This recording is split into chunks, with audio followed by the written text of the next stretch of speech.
विघ्नहर्ता श्री गणेश, श्री गणेश, श्री गणेश। अजय होने के लिए तारकासुर माता तारा की पूजा साधना आरंभ कर चुका था, तो वहीं दूसरी ओर तारकासुर की खोज में निकले कुमार कार्तिकेय का सामना अब एक महासंकट से हुआ।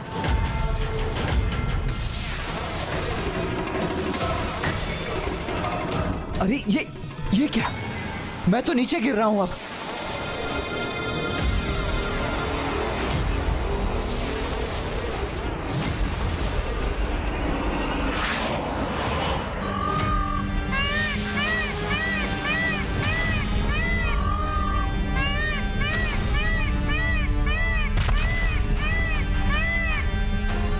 मयूर जी, आपने मुझे यहाँ अकेले नहीं आने दिया ना? मेरे पीछे आप भी आ ही गए यहाँ। मुझे आप पर गर्व है मयूर जी कि आप मेरे वाहन।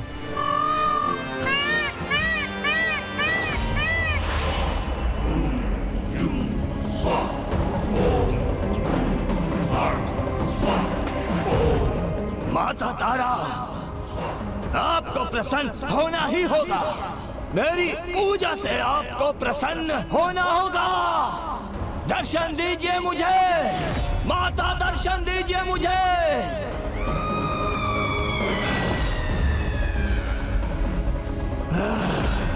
नहीं।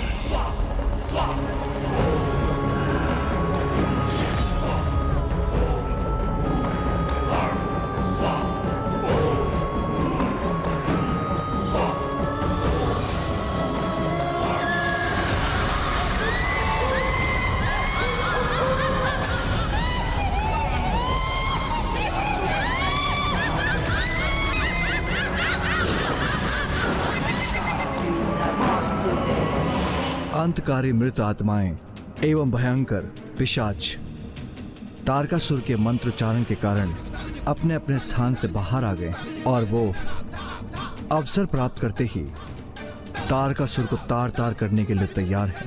तारकासुर भस्म की शक्ति से स्वयं की तभी तक रक्षा कर सकता है जब तक वो उसके निकट है। निश्चित पूजा के समय यदि उससे कोई भी भूल हुई अथवा वो भस्म से थोड़ा भी दूर हुआ तो ये आत्माएं उसे खंड खंड कर देंगी।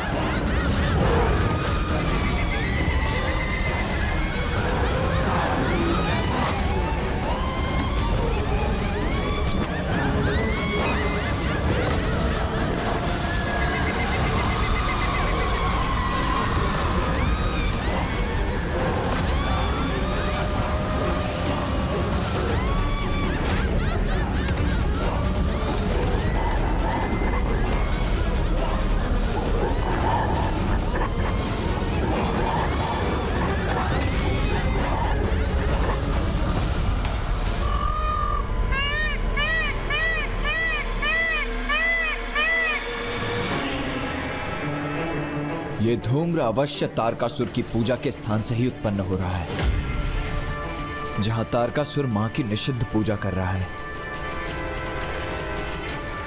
हमें शीघ्र ही वहीं जाना चाहिए। चलिए मयूर जी।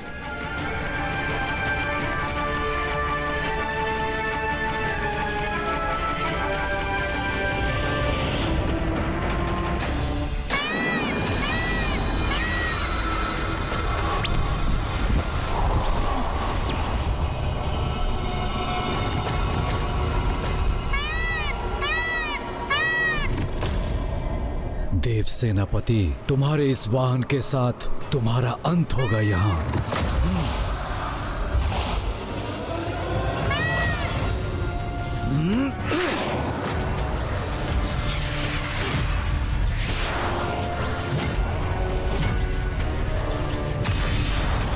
सावधान मयूर जी।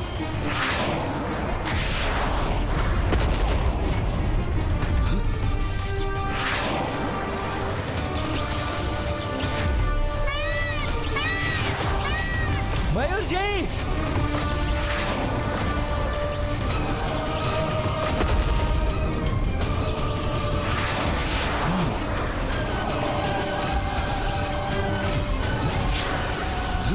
ये कौन है जो हम पर इतना भीषण आक्रमण कर रहा है?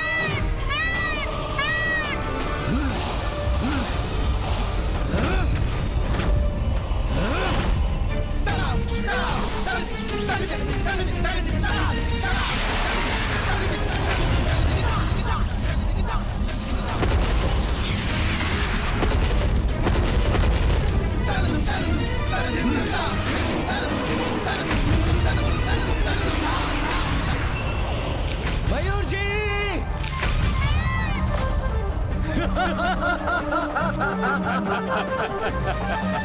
मयूर जी! भ्राता, ऐसा गिरा है ये कुमार कार्तिकेय कि अब कभी नहीं उठेगा। और इसी के साथ पिताजी का दिया हुआ कार्य अब संपन्न किया है हमने। अब हमें प्रस्थान करना चाहिए। उचित कहा तुमने।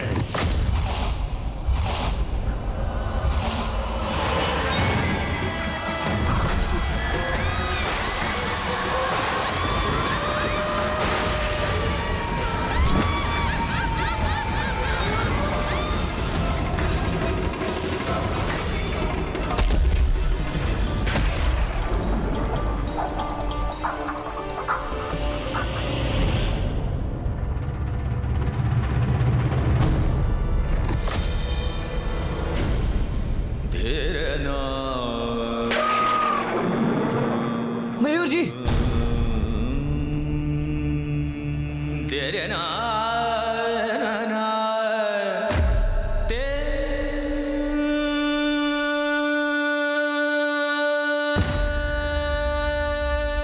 ये तुमने कैसा अनर्थ कर दिया मयूर। मेरे प्राणों को बचाने के लिए स्वयं के प्राणों को संकट में डाल दिया। कितनी बार मेरे प्राणों की रक्षा की है तुम, और मैं तुम्हारे प्राणों की रक्षा नहीं कर सका।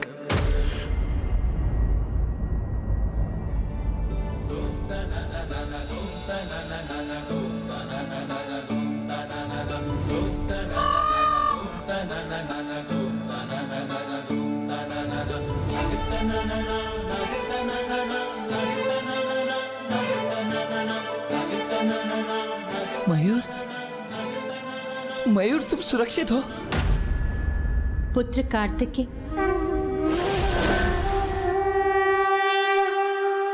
माँ, प्रणाम माँ।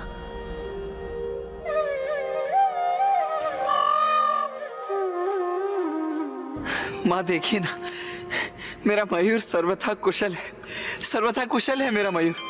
पुत्र, कितनी अद्भुत मित्रता है तुम्हारी और मयूर की। वो तुम्हारा वाहन ही नहीं, अपितु तुम दोनों तो एक दूसरे के कवच हो पुत्र। हाँ माँ, निस्वार्थ स्नेह का बंधन है ये तो। और ये भी कितना अद्भुत है ना माँ, कि मूक होते हुए भी अपने स्नेहपूर्ण आचरण से कुछ जीव कितनी भली भांति अपनी भावनाओं को प्रकट कर देते हैं। पुत्र, मयूर कुशल तो है, किंतु वो तुम्हारे साथ अभी आगे बढ़ने में समर्थ नहीं है पुत्र। मैं उसे अपने साथ लौटा ले जाऊंगी पुत्र, किंतु अब तुम्हें आगे बढ़ना होगा। तारकासुर की पूजा उसके चरम तक पहुंच चुकी है पुत्र, इसीलिए जाओ, आगे बढ़ो और रोको उसे। धन्यवाद माता।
यदि आप दर्शन नहीं देंगे तो मैं यही आत्मदाह कर लूंगा। ये तारकासुर की अंतिम एवं कठिनतम परीक्षा होगी। अभी तक भूत प्रेत पिशाच एवं डाकनियों द्वारा आहत हो रहा है, किंतु तारकासुर को अंत करने का कारण नहीं है उनके पास। यदि देवी तारा के दर्शन प्राप्त करने पर उन्हें देखकर वो भयभीत हो गया तो उसी क्षण मिट जाएगा।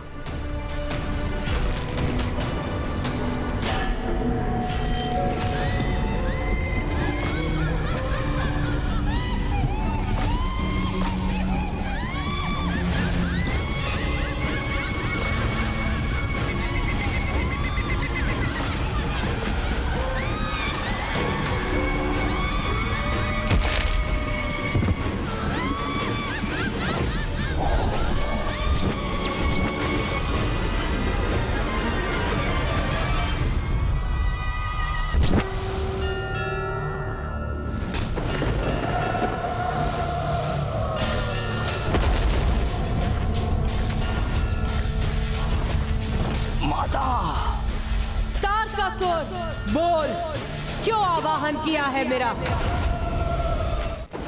माता, आप यदि मेरी पूजा से प्रसन्न हुई हैं, तो मुझे वरदान दीजिए कि मैं ऐसा सर्वशक्तिशाली असुर बन जाऊं कि सभी मेरे नाम से ही भयभीत होकर कंपित हो उठे।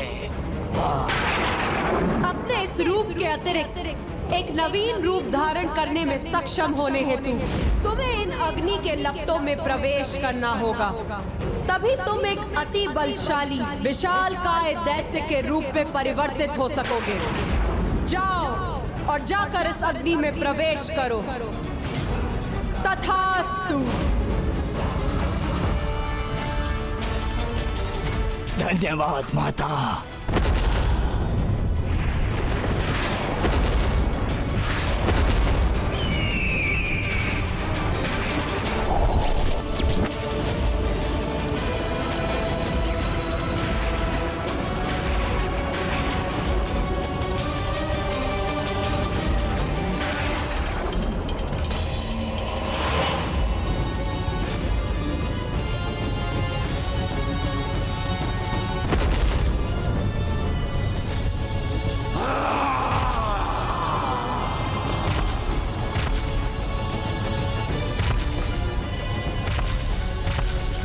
तारकासुर,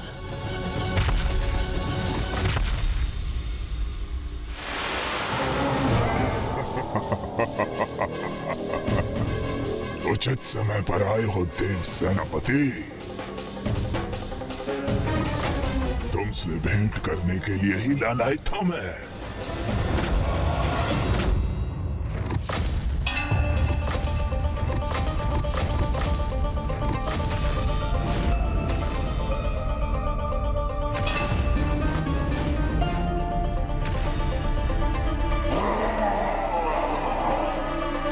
माता तारा ने तारकासुर को वरदान दिया, जिससे वो एक भयंकर, विशालकाय और अत्यंत शक्तिशाली असुर में परिवर्तित हो गया। इसलिए उसका वध अत्यंत कठिन था, किंतु असंभव नहीं। किंतु तारकासुर का एक और गुप्त रहस्य था, जो उजागर होकर कुमार कार्तिकेय को स्तंभित करने वाला था।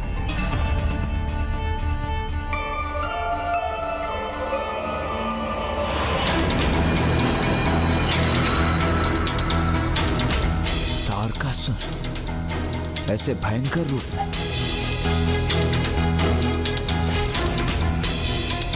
क्यों कुमार कार्तिकेय, क्या विचार है? हाँ? मेरा ये रूप भाया न तुम्हें? तुम्हारा ये रूप तुम्हारे भीतर के सत्य को ही उजागर कर रहा है तारकासुर। उसी का परिचय दे रहा है जो तुम वास्तव में हो, एक क्रूर कुटिल असुर। सर्वथा उचित कहा तुमने कुमार कार्तिकेय। सत्य है, जो मैं पूर्व में था अब भी वो ही हूँ, एक क्रूर कुटिल असुर। किंतु अब मेरा ये रूप तो पूर्व से कहीं अधिक श्रेष्ठ, विशाल, तीव्र और अबाध है। तुमसे कहीं अधिक बलशाली हूँ मैं अब। और ज्ञात है किसने प्रदान किया मुझे मेरा ये रूप? तुम्हारी माता की ही अन्य रूप माता तारा ने। अपने इस रूप के अतिरिक्त एक नवीन रूप धारण करने में सक्षम होने हेतु तुम्हें इन अग्नि के लपटों में प्रवेश करना होगा। तभी तुम एक अति बलशाली विशालकाय दैत्य के रूप में परिवर्तित हो सकोगे। और ऐसा इसलिए किया उन्होंने क्योंकि अवश्य उनके अनुसार भी जिसे मसल कर नष्ट करने का समय आ गया है अब।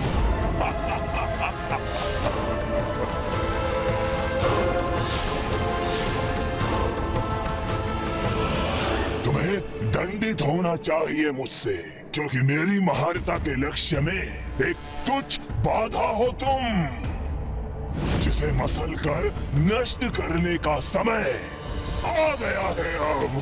तारकासुर, माता तारा ने तुम्हें यह वरदान अपनी इच्छा से नहीं दिया है, तुम्हारी पूजा से विवश हो गई वो। उसी प्रकार जैसे ब्रह्मदेव भी तुम्हारे तप के फलस्वरूप तुम्हें वरदान देने पर विवश हो गए थे। किंतु तुम असुर ये क्यों नहीं समझते कि ईश्वर को विवश करने का परिणाम कभी शुभ नहीं होता। बस शांत हो जाओ तुम। मुझे शांत करा कर क्या होगा तारकासुर? इससे सत्य तो नहीं बदल जाएगा ना।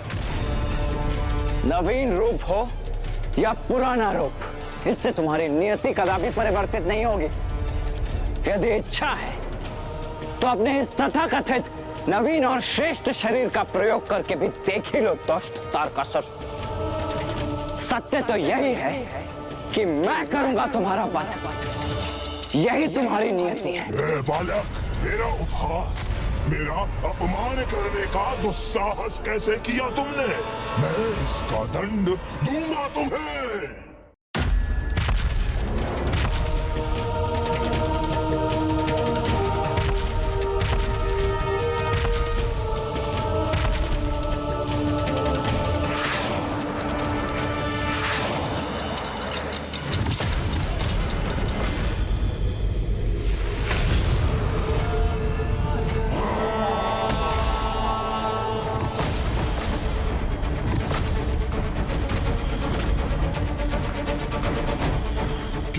कुमार कार्तिकेय, मेरे बल का परिचय प्राप्त हुआ तुम्हें? सावधान हो जाओ देव सेनापति, क्योंकि अभी तो यह मात्र आरंभ है मेरी दुष्टता और क्रूरता का।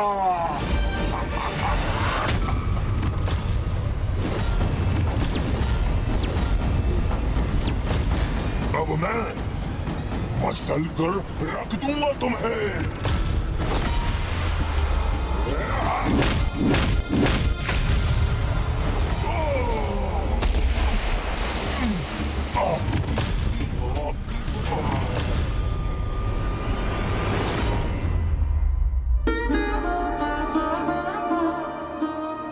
क्या हुआ स्वामी? तारकासुर तो प्रत्येक रूप में कुमार कार्तिकेय के समक्ष निर्बल प्रतीत हो रहा है। नहीं प्रिय, तारकासुर के इस रूप को मां तारा का वरदान प्राप्त है। इस रूप में कार्तिकेय के लिए तारकासुर का वध करना सरल नहीं। कार्तिकेय कितनी भी बार तारकासुर का वध कर दे, वो हर बार पुनर्जीवित हो उठेगा।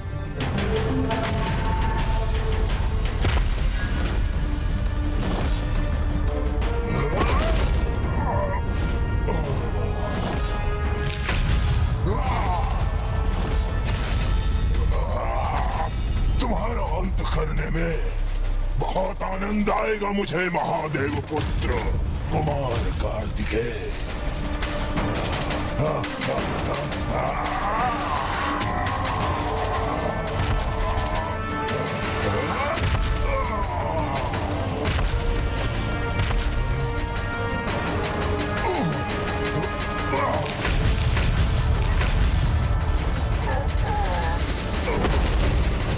इसे स्वयं पर भारी नहीं पड़ने दूंगा मैं। बस तारकासुर बस, अब अपने अंत के लिए तैयार हो जाओ।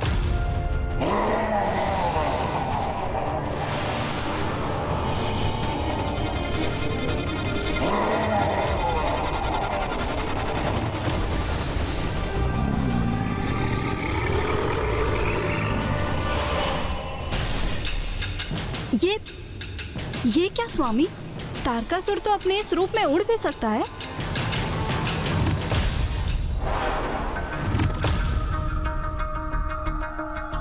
कहाँ विलीन हो गया ये दुष्ट?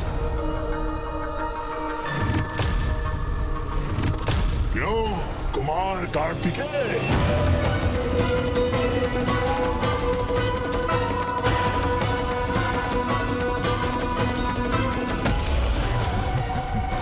ढूंढ रहे थे मुझे, हाँ?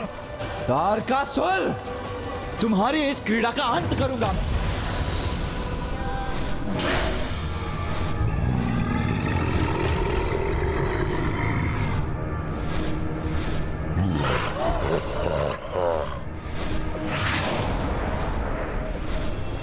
माता तारा के वरदान स्वरूप तारकासुर के पास वो हर शक्ति थी जो किसी भी शक्तिशाली असुर में होनी चाहिए थी।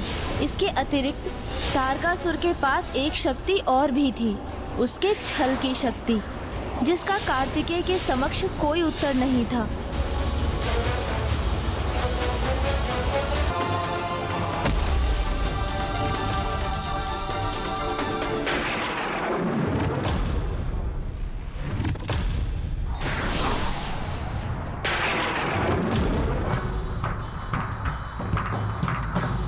प्रतीत होता है कि तारकासुर का अंत हो गया है ना नाथ?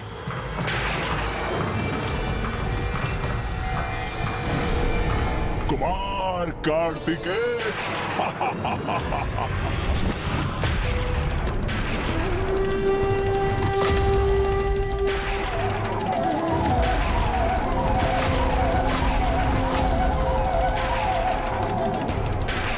मेरा अंत हो गया, क्या ये मान बैठे थे तुम? क्षमा करना, तुम्हें निराश किया मैंने। तब नहीं हुआ तो क्या हुआ? अब अवश्य करूंगा तुम्हारा अंत मैं, तारकासुर।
कुमार कार्तिकेय,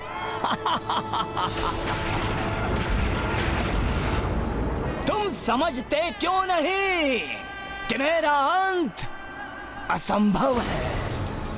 कब समझोगे तुम कि मेरे प्राण मेरे शरीर में है ही नहीं? मुझे ज्ञात है तुम्हारे प्राण तुम्हारे खड्ग में थे, जिसे मैं कब का नष्ट कर चुका हूं। कुमार कार्तिकेय, अर्ध प्राण, मेरे अर्ध प्राण उस खड्ग में थे, किंतु शेष अर्ध प्राण कहाँ हैं? ज्ञात है तुम्हें? चलो, तुम्हारे पराक्रम और निश्चय की दृढ़ता से प्रभावित होकर मैं ये रहस्य उजागर कर ही देता हूं। मेरे शेष अर्ध प्राण कहाँ स्थित है? तुम्हारी माता के चरण कमलों में।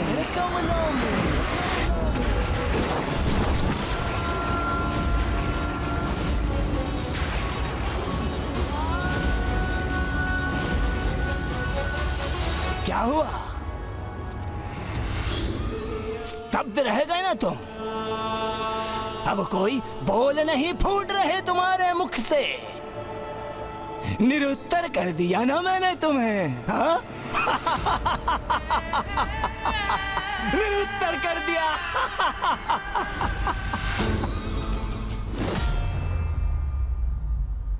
मेरा वध करना चाहते हो ना तुम? तो अपनी माता के चरण कमल को विलग कर सकोगे उनसे? विलग कर सकोगे उनसे? कहो, ऐसा कर सकोगे? अपनी माता के चरण कमल को उनसे विलग कर सकोगे? उनसे विलग कर सकोगे?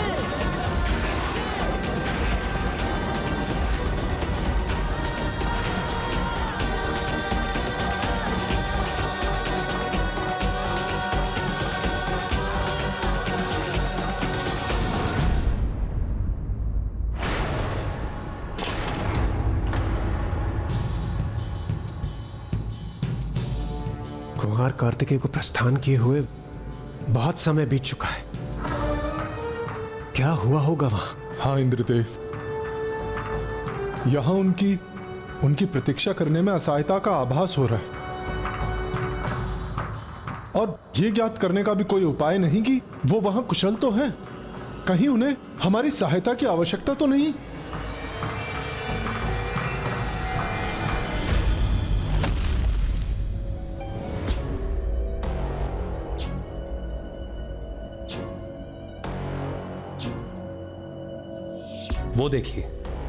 वो देखिए कुमार कार्तिकेय आ रहे हैं। लौट आए वो कुमार कार्तिकेय।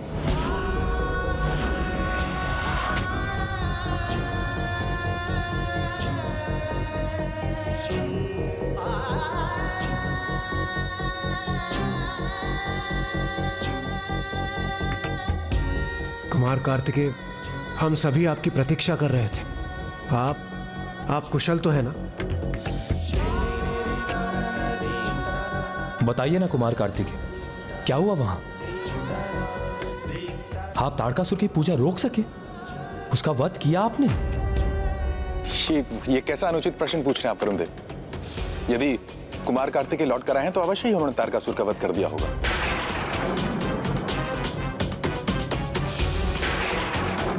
जीवित है, तारकासुर अभी भी जीवित है।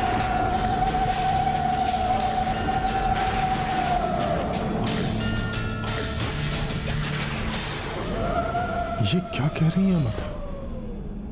और ये कैसे संभव है? कुमार कार्तिकेय, तारकासुर अभी भी जीवित है ना?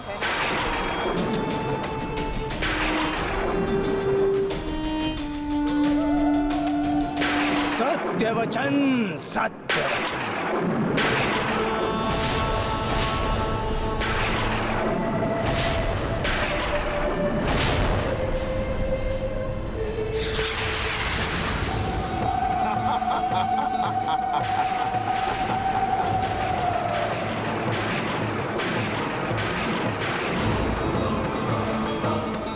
मैंने कहा था मैं जीवित रहूंगा, और देखो तुम सभी के समक्ष जीवित हूं मैं, और सदैव जीवित रहूंगा। स्मरण रहे।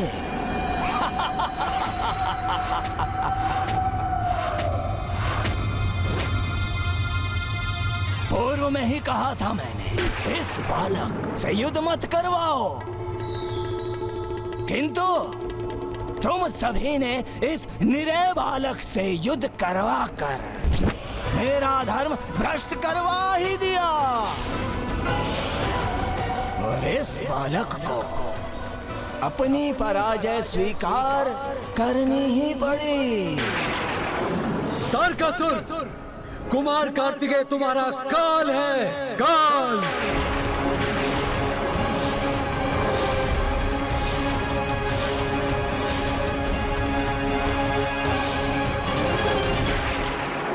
कुमार कार्तिकेय, कोई क्षति नहीं पहुंचा सकता मुझे। मेरे शेष प्राण कहाँ स्थित हैं, ये ज्ञात होने पर भी तुम कोई क्षति नहीं पहुंचा सकोगे मुझे, क्योंकि तुम्हारी भावुकता ही तुम्हारी दुर्बलता है। किंतु मैं क्रूर कुटिल असुर विजयी होकर ये प्रमाणित कर दूंगा कि मेरे बालक ही हो तुम। कोई बात नहीं, एक अंतिम अवसर देता हूं मैं तुम्हें।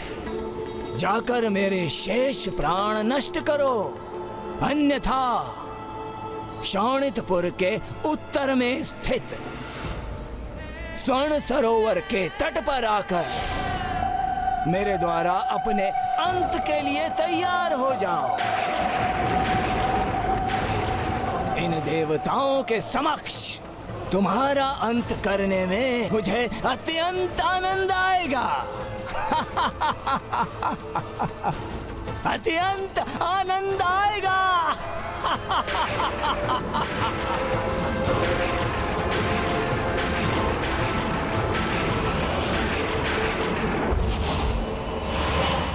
कुमार कार्तिकेय, ये दुष्ट क्या कह रहा था? इसके शेष प्राण कहां स्थित हैं?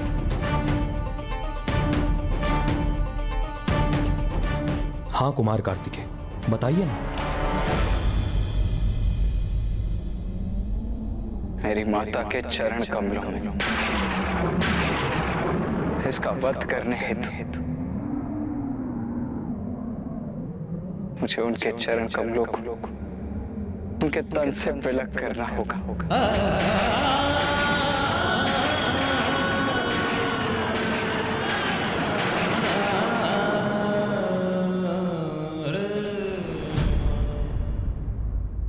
कुमार कार्तिकेय बहुत उदास, व्याकुल और भ्रांत थे।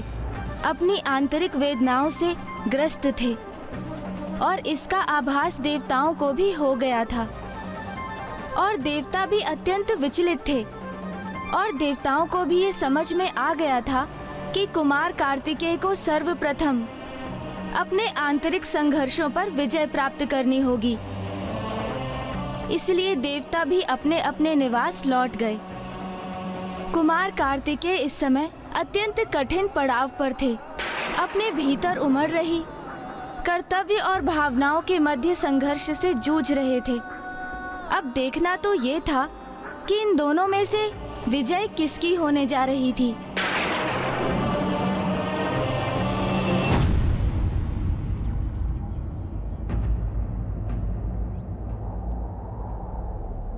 मेरे शेष अर्ध प्राण कहाँ स्थित है? तुम्हारी माता के चरण कमलों में। अपनी माता के चरण कमल को मिलद कर सकोगे उनसे।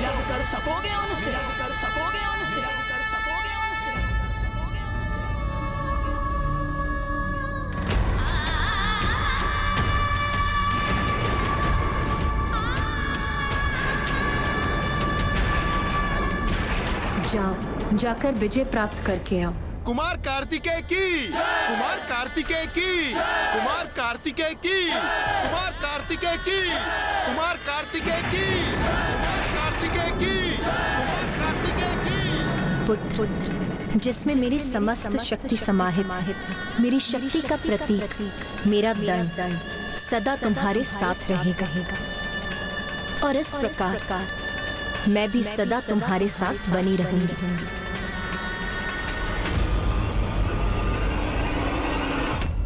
उमा। नाथ, तारकासुर इतनी नीचता कैसे कर सकता है? ये तो निकृष्ट आचरण का चरम। एक असुर से और अपेक्षा भी क्या की जा सकती है? किंतु नाथ मेरे पुत्र को मेरी आवश्यकता है।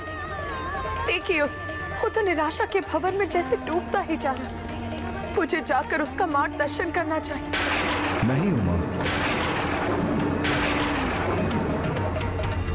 ये तो उसके व्यक्तित्व और उसके चरित्र की परीक्षा है। इसका निर्णय तो उसे स्वयं ही लेना होगा।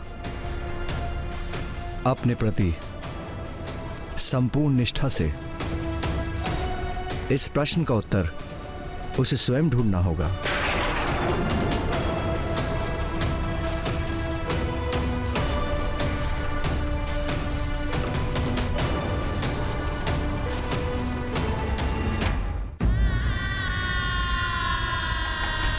दोष मेरा ही है। श्री महागणपति जी ने मुझे बताने का प्रयास किया था, किंतु मैंने ही उनके पूर्ण कथन का श्रवण नहीं किया।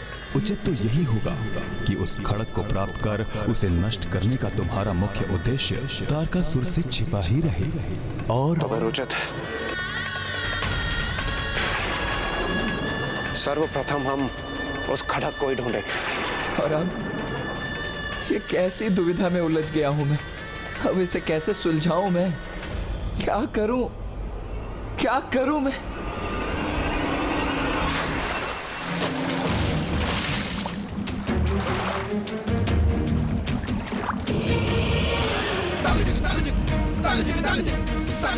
इस प्रश्न का उत्तर तो तुम्हें भली भांति ज्ञात है।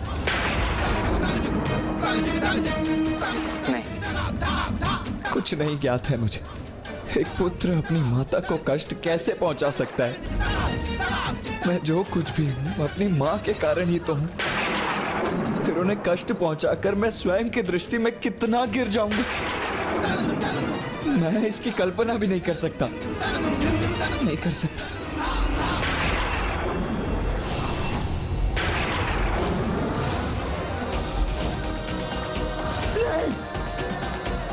मैं ये सोच भी नहीं सकता। तुम देव सेनापति हो, मैं अपनी माता का पुत्र हूं। तुम महादेव पुत्र हो, जिसका जन्म एक विशेष प्रयोजन से हुआ है। तारकासुर का वध तुम्हारे जीवन का उद्देश्य है, और उसी तारकासुर के वध हेतु मुझे अपनी ही माता को आहत करना होगा। उनके चरण कमलों को उनसे विलग करना होगा। ये युद्ध है, और युद्ध में तो ऐसे ही भीषण परिणाम होते हैं देव सेनापति कुमार कार्तिकेय। नहीं, मेरी मां उस भीषण परिणाम का भाग नहीं होंगी। मैं अपनी मां का कोई अहित नहीं होने दूंगा। स्मरण करो, परशुराम जी ने अपने पिता के आदेश पर अपनी माता के शीश को उनके तन से विलग कर दिया था। अपनी भावनाओं को परे रख उन्होंने अपने पुत्र होने के कर्तव्य को निभाया था। और आज देव सेनापति होने के नाते यही तुम्हारा कर्तव्य है। जिन चरण कमलों में संतान का सुख बसता है, जो चरण कमल संसार को तारते हैं, मैं उन्हें कोई क्षति कैसे पहुंचा सकता हूं? एक ओर तुम्हारी माता है, और दूसरी ओर समस्त संसार, जिसे तारकासुर ने आतंकित कर रखा है। क्या अपनी माता को कष्ट से रक्षित करने हेतु तुम संपूर्ण संसार को कष्ट में डाल दोगे?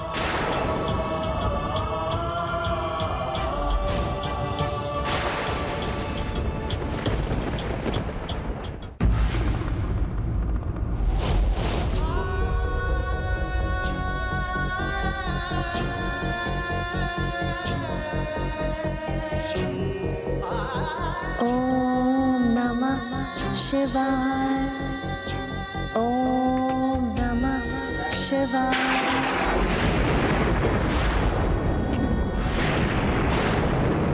ओम नमः शिवाय। ओम नमः शिवाय।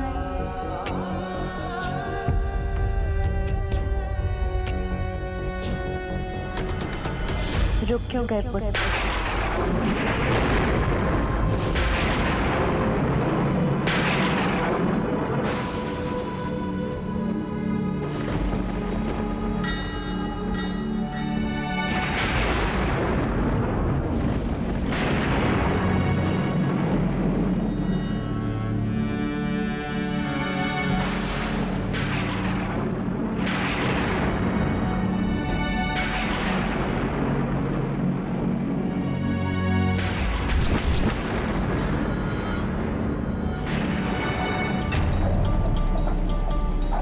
तुम्हारे यहाँ आगमन का कारण ज्ञात है मुझे।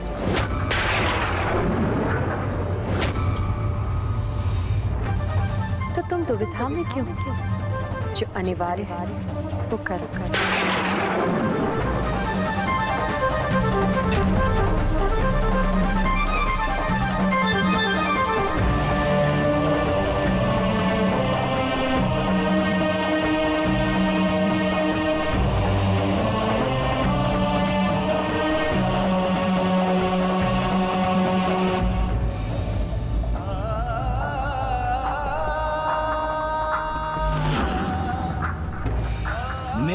शेष अर्धप्राण कहाँ स्थित है? तुम्हारी माता के चरण कमलों में।